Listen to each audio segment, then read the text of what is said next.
Hello guys, तो मैं हूं पिंकी पालीवाल और आज हम पढ़ने वाले हैं स्ट्रक्चर ऑफ एटम के बारे में। जो स्ट्रक्चर ऑफ एटम हमारे पास में चैप्टर है, ये हमारा क्लास 11th का सेकंड चैप्टर है। स्ट्रक्चर ऑफ एटम के देखो नाम से क्लियर होता है, स्ट्रक्चर ऑफ एटम यानी हमें एटम के स्ट्रक्चर के बारे में पढ़ना है। तो एटम का जो स्ट्रक्चर होता है वो कुछ ऐसा होता है हमारे पास में कि एटम के सेंटर में होता है न्यूक्लियस, जिसके ऊपर होता है पॉजिटिव चार्ज, और इसके चारों तरफ कुछ शेल्स के अंदर इलेक्ट्रॉन क्या कर रहे होते हैं, रिवॉल्व। शेल का मतलब कुछ रास्ते होते हैं न्यूक्लियस के चारों तरफ सर्कुलर से, और उनके अंदर इलेक्ट्रॉन क्या करता है, आपका घूमता है। ठीक है, यानी कि हम ये समझे कि एटम आपका तीन चीजों का मिलकर बना हुआ होता है, इलेक्ट्रॉन, प्रोटॉन एंड न्यूट्रॉन।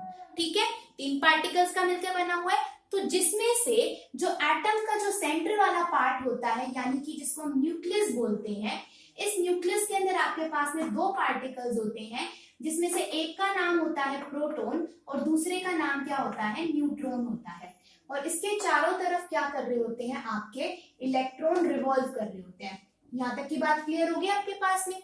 अब देखो, मैंने बोला कि न्यूक्लियस पे तो आपका पॉजिटिव चार्ज है और इलेक्ट्रॉन कैसे होते हैं, नेगेटिव चार्ज वाले होते हैं। तो इस न्यूक्लियस पे पॉजिटिव चार्ज क्यों है, जबकि इसके अंदर तो दो पार्टिकल हैं, एक प्रोटॉन और एक न्यूट्रॉन। इसका कारण ये है कि सिर्फ प्रोटॉन के ऊपर चार्ज होता है जो कि पॉजिटिव चार्ज होता है, जबकि न्यूट्रॉन के ऊपर कोई भी चार्ज प्रेजेंट नहीं होता। ठीक है, और यही रीजन होता है कि न्यूक्लियस के ऊपर पॉजिटिव चार्ज होता है दो पार्टिकल प्रेजेंट होने की वजह से, होते हुए भी, और इलेक्ट्रॉन के ऊपर होता है नेगेटिव चार्ज। हमेशा किसी भी एटम के अंदर क्या होता है, प्रोटॉन और न्यूट्रॉन का नंबर क्या होता है, हमेशा प्रोटॉन और इलेक्ट्रॉन का नंबर क्या होता है, बराबर, ताकि पॉजिटिव और नेगेटिव चार्ज क्या रहे, आपका बैलेंस रहे। कब तक, जब तक कि वो न्यूट्रल एटम है। ठीक है, यहाँ तक की बात क्लियर होगी। अब इन प्रोटॉन प्लस में न्यूट्रॉन्स को मिलाकर एक टर्म दी जाती है, जिसको हम क्या बोलते हैं, न्यूक्लियॉन्स बोलते हैं। क्या बोलते हैं हम इनको, न्यूक्लियॉन्स बोले जाता है। तो प्रोटॉन प्लस में न्यूट्रॉन को एक इकट्ठा नाम दिया जाता है, न्यूक्लियॉन्स। तो न्यूक्लियस के अंदर क्या प्रेजेंट होते हैं, आपके न्यूक्लियॉन्स, यानी प्रोटॉन प्लस में न्यूट्रॉन। अब क्या होता है, इलेक्ट्रॉन के ऊपर नेगेटिव चार्ज, प्रोटॉन के ऊपर पॉजिटिव चार्ज और न्यूट्रॉन के ऊपर कोई चार्ज नहीं होता। तो अगर हम एटम के ऊपर बात कर ही रहे हैं, तो हम इसका एटॉमिक मास और एटॉमिक नंबर भी देख लेते हैं। तो जो एटम का पूरा मास होता है वो उसके न्यूक्लियस के अंदर होता है। ऐसा मान के चले, अगर न्यूक्लियस के अंदर होता है तो यानी एटॉमिक मास किसके बराबर होगा, नंबर ऑफ प्रोटॉन प्लस में नंबर ऑफ न्यूट्रॉन के बराबर। मास ऑफ प्रोटॉन और न्यूट्रॉन नहीं आपके पास है, number of proton and number of neutron के सम के बराबर होता है किसी भी एटम का मास। और किसी भी एटम के मास को हम ए से रिप्रेजेंट करते हैं। एक्स होता है किसी भी एटम का सिंबल, जैसे कार्बन है आपके पास में, तो इस एक्स की जगह पे आप सी लिख दोगे। सोडियम है तो हम Na लिख देंगे, ऐसे बोलते हैं ना। जैसे सी का मतलब होता है कार्बन, N का मतलब नाइट्रोजन। ये सब क्या है, एटम के सिंबल ही तो है। तो किसी भी एटम के ऊपर वाली साइड उसका एटॉमिक मास लिखा जाता है और नीचे एटॉमिक नंबर लिखा जाता है, जिसको हम Z से रिप्रेजेंट करते हैं। जैसे कार्बन का लिखूं तो 6 उसका एटॉमिक नंबर है और 12 उसका एटॉमिक मास है। ठीक है, एक एग्जांपल और लिखूं, Na का मतलब होता है सोडियम, इसका एटॉमिक नंबर 11 और मास कितना होता है, 23। ठीक है, यहाँ तो क्या था, atomic number atomic mass, atomic number का डबल था एटॉमिक मास, लेकिन यहाँ तो डबल नहीं था। तो इसका भी रीजन होता है कि किसी भी एटम के अंदर नंबर ऑफ प्रोटॉन और इलेक्ट्रॉन तो बराबर होते हैं, लेकिन नंबर ऑफ न्यूट्रॉन्स हमेशा बराबर हो इलेक्ट्रॉन और प्रोटॉन के, ऐसा नहीं होता।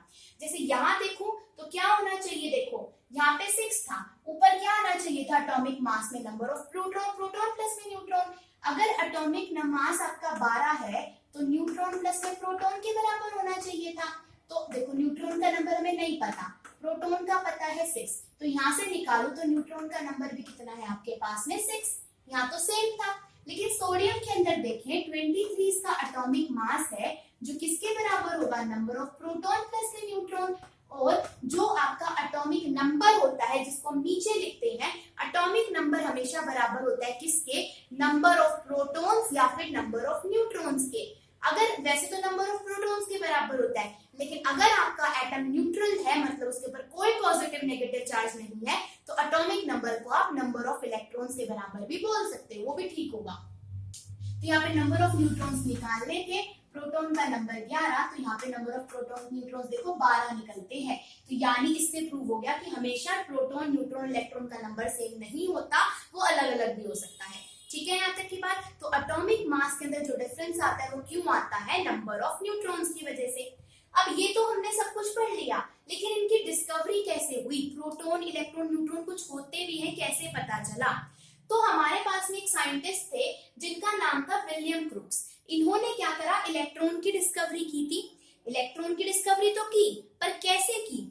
इन्होंने ना एक ग्लास ट्यूब ली इस तरीके की, ये ग्लास ट्यूब थी, ठीक है, जो कि सिलेंड्रिकल शेप की थी। इस ग्लास ट्यूब को इन्होंने एक बैटरी से कनेक्ट कर दिया। नीचे मैंने बैटरी दिखा रखी है, कितनी वोल्ट की? 10,000 वोल्ट की बैटरी इन्होंने लगा दी। ठीक है, अब जो नेगेटिव टर्मिनल होता है ना बैटरी का, वो कहलाता है कैथोड, और पॉजिटिव टर्मिनल क्या कहलाता है? एनोड कहलाता है। ठीक है, इन्होंने क्या किया, ये जो ग्लास की ट्यूब थी, इसके एक वाली साइड पे, यानी जो पॉजिटिव टर्मिनल वाली साइड थी, इस पे जिंक सल्फाइड की स्क्रीन लगा दी। जिंक सल्फाइड की स्क्रीन का मतलब क्या है कि जिंक सल्फाइड का एक तरीके से पेंट टाइप में कुछ हो गया। अब क्या होता है, जिंक सल्फाइड की खासियत होती है, अगर कोई इनविजिबल रे भी है ना, तो वो जैसे ही इसके ऊपर आकर टकराती है ना, तो वहां पे स्पॉट पड़ जाते हैं। जैसे अगर वॉल पे बुलेट फायर की जाए, यानी कि अगर बुलेट चलाई जाए, तो कहीं पे भी बुलेट चलाएंगे उसके मार्क आ जाते हैं ना हमारे पास में, अगर वॉल पे चलाई तो उससे मार्क आ जाएंगे। ठीक ऐसे ही यहाँ पर होता है। ठीक है, इन्होंने क्या किया था, पॉजिटिव साइड पे जिंक सल्फाइड की स्क्रीन लगाई थी। ठीक है, अब क्या हुआ, इन्होंने इसके अंदर वैक्यूम कंडीशन क्रिएट कर ली। वैक्यूम मतलब जहां पर कोई भी एयर ना हो, कोई भी और गैस ना हो, उसको क्या बोलते हैं? Vacuum condition. ठीक है, पहले वैक्यूम कंडीशन अप्लाई करी, सारी की सारी जो एयर थी, जो भी एक्स्ट्रा गैसेस थी, सब निकाल दी। उसके बाद में क्या किया, इन्होंने कोई एक गैस ली होगी, चाहे हाइड्रोजन ले, नाइट्रोजन ले, जो उसका मन करा होगा उसने ली होगी। सपोज हाइड्रोजन गैस ली, पूरी की पूरी ट्यूब के अंदर सिर्फ हाइड्रोजन गैस है।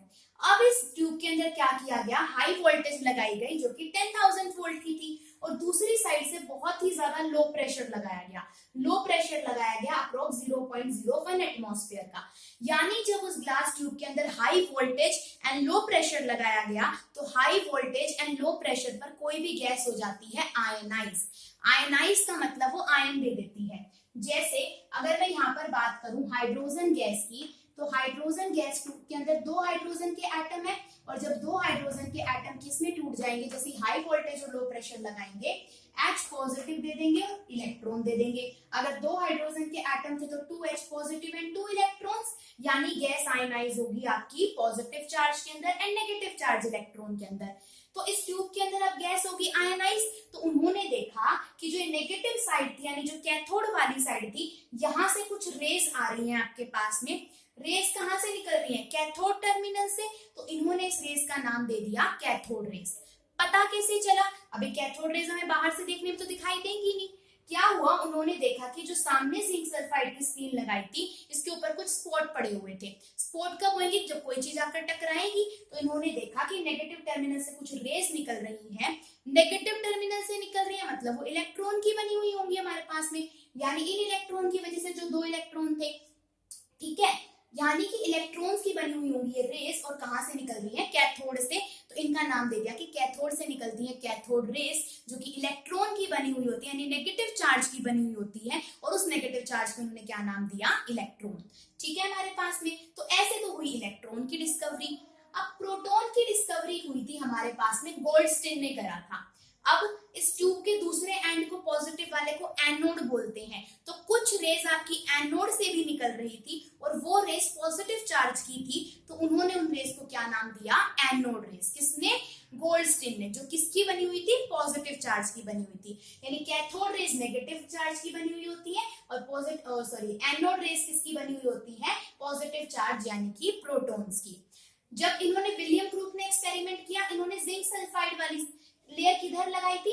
पॉजिटिव टर्मिनल पे। तो इनको नेगेटिव वाली साइड से आती हुई रेस की ऑब्जर्वेशन मिली। जब गोल्डस्टीन ने एक्सपेरिमेंट किया, तो इन्होंने नेगेटिव वाली साइड पे स्क्रीन लगाई, तो पॉजिटिव साइड से जो रेज आ रही होंगी वो वहां पर टकराई होंगी, और उनकी ऑब्जर्वेशन इनको पता चलती होगी। ठीक है, तो हमें सिर्फ इतना याद रखना है कि कैथोड रेस किसकी बनी हुई होती है? इलेक्ट्रॉन की, और एनोड रेस किसकी बनी हुई होती है? प्रोटॉन की। ठीक है, अब जो इलेक्ट्रॉन होता है उसके ऊपर चार्ज होता है आपका -1.6 इंटू 10 की पावर -19 कूलम, जबकि प्रोटॉन के ऊपर चार्ज होता है +1.6 इंटू 10 की पावर -19 कूलम। सिर्फ माइनस प्लस के साइन का डिफरेंस होता है। वही मास ऑफ इलेक्ट्रॉन होता है 9.1 इंटू 10 की पावर माइनस 31 केजी, जबकि प्रोटॉन का मास होता है 1.67 इंटू 10 की पावर माइनस 27 केजी। ठीक है, अगर इलेक्ट्रॉन की मास की बात करें, हम हाइड्रोजन से कंपेयर करें इलेक्ट्रॉन का मास, तो इलेक्ट्रॉन का मास 1 में 1837 टाइम ऑफ हाइड्रोजन होता है। यानी हाइड्रोजन का मास अगर 1 है तो उसको अगर हम 1837 से डिवाइड कर दें तो वो किसके बराबर में आएगा, एक इलेक्ट्रॉन के मास के। ठीक है, और जबकि अगर प्रोटॉन की बात करें तो प्रोटॉन का मास नियरली एक एटम ऑफ हाइड्रोजन के बराबर होता है। न्यूट्रॉन का मास भी क्या होता है, नियरली 1 एटम ऑफ हाइड्रोजन के मास के बराबर होता है। लेकिन इलेक्ट्रॉन का मास काफी ज्यादा कम होता है, कितना होता है, 1 में 1837 टाइम ऑफ हाइड्रोजन एटम। यानी अगर हाइड्रोजन का एटम का मास 1 है तो उसको आप जब डिवाइड करोगे 1837 से, सो जो आंसर आएगा वो आपका इलेक्ट्रॉन का क्या होगा, मास होगा। ठीक है, प्रोटॉन इलेक्ट्रॉन की डिस्कवरी तो देख ली, अब क्या था, न्यूट्रॉन की भी तो डिस्कवरी हुई होगी। सो न्यूट्रॉन की डिस्कवरी की थी चैडविक नाम के साइंटिस्ट ने। इन्होंने क्या किया, एक अल्फा पार्टिकल लिया, अल्फा पार्टिकल होता है हीलियम। अब हीलियम का एटॉमिक नंबर होता है 2 और मास नंबर होता है 4। इन्होंने अल्फा पार्टिकल लिया और एक बेरिलियम, बीई का मतलब होता है बेरिलियम, जो आपके पास में एटम लिया। बेरिलियम का एटॉमिक नंबर होता है 4 और मास नंबर होता है 9। ठीक है, तो हीलियम पार्टिकल को इसने क्या करा, बेरिलियम के न्यूक्लियस के साथ में बम्बार्ड कराया होगा, यानी दोनों के दोनों टकराए होंगे, एक रिएक्शन हुई जिससे एक नया एटम बना जो कि था कार्बन। सी का मतलब क्या था, कार्बन। कार्बन का एटॉमिक नंबर होता है 6 और मास नंबर होता है 12। साथ में ही एक नया पार्टिकल निकला जिसका कोई भी मास तो चार्ज तो था नहीं, यानी एटॉमिक नंबर कुछ नहीं था, लेकिन मास 1 जरूरी था। ठीक है, अब उनको मान लिया कि न्यूट्रॉन का नहीं पता चला होगा, भाई कहाँ है, उनको तो आज से पहले तो कभी देखा नहीं था न्यूट्रॉन। तो उन्होंने क्या देखा कि जब हमने यहाँ पे नीचे का टोटल करके देखो, 2 प्लस में 4 कितना बनता है, टोटल 6। जो नया आइटम बना उसका एटॉमिक नंबर 6 ही था।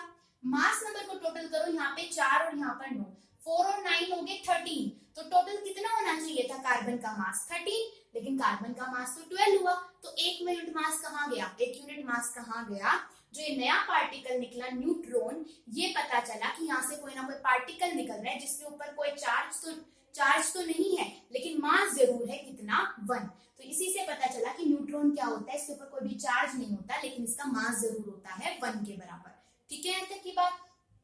तो चार्ज और न्यूट्रॉन को n से रिप्रेजेंट करते हैं। न्यूट्रॉन के ऊपर चार्ज होता है 0 और मास ऑफ न्यूट्रॉन होता है प्रोटॉन के मास के बराबर या फिर 1 हाइड्रोजन एटम के मास के बराबर, यानी 1.67 इंटू 10 की पावर माइनस 27 केजी।